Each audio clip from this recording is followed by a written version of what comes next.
Best-selling author Ron Telford has been sharing his tales of life as a trawlerman with his fascinating tours of the Ross Tiger and his first book, Northern Waters.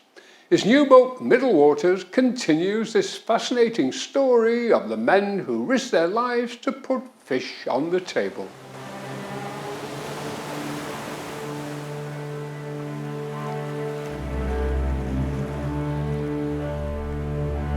I started fishing in about 1965, 66. During the school holidays, a man came to my grandmother's house and, unbeknown to me, he was a trawler skipper.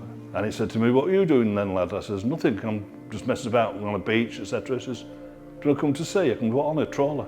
And I went on the Gillingham. And the man's name was Trevor Bascom, a big fishing family and all. And I went pleasure tripping and I was hooked.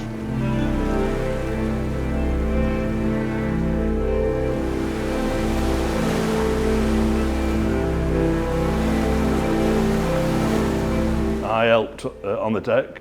You didn't realise that the men worked 18 hours a day and 6 hours sleep. If you can imagine a whale with its mouth wide open, you've got a weight one side which keeps the net on the bottom and the flotation that keeps it open. And that's how we catch fish, pulling it along the seabed.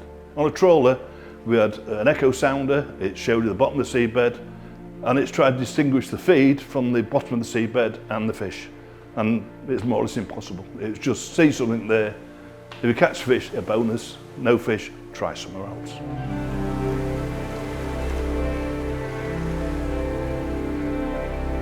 Say for an instance now, we're fishing outside Grimsby, no fish there. We'll move to Immingham, no fish there. We'll move to Aberdeen.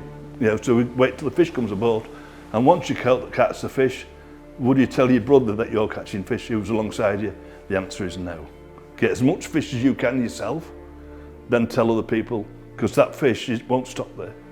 As soon as another boat will come alongside, that fish will scatter.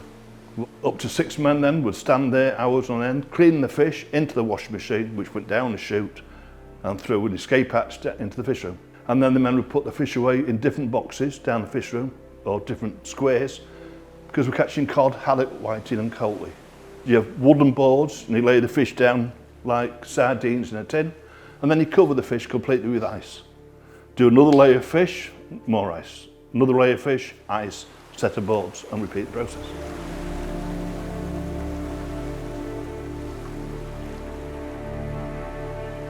I started fishing in 1965, and I was still fishing up to 92, 94, because we were fishing down at the Falklands.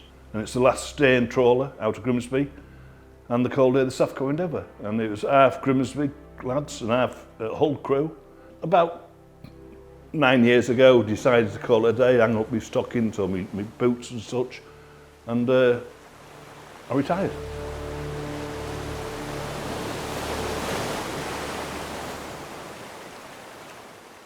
Then I got a phone call out of the blue. Did I want to be a tour guide? And I just laughed.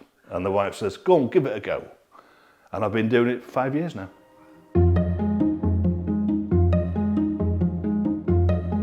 Grimsby was the biggest fishing port.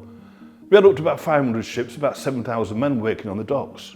And all we've got now is Ross Tiger. A lot of how things are now, people, kids and things are not bothered about fishing. But when they've done a tour of the Ross Tiger, they completely change. They realise where fish comes from. Their great-grandparents in Grimsby. You don't realise how many people involved in fishing in Grimsby, but to give the knowledge back and the history of the fishing industry, that's what we're trying to do. The wife said to me, "What about writing when you first started?" And I wrote that about, say, nearly 18 months ago, 2 years ago, and I became #1 bestseller on Amazon, Northern Waters. The settled book is called Middle Waters, and that is all complete. After Christmas, I'm going to start writing about deep water.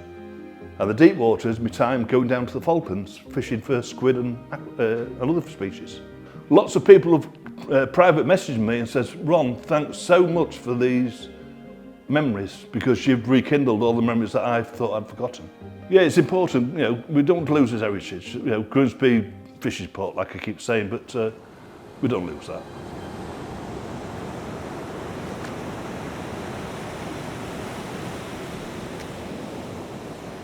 Middle Waters and Northern Waters are available now from the Fishing Heritage Centre and Ocean Fish Bar in Grimsby, the Hammond House Gallery in Louth, and from all good online and high street booksellers.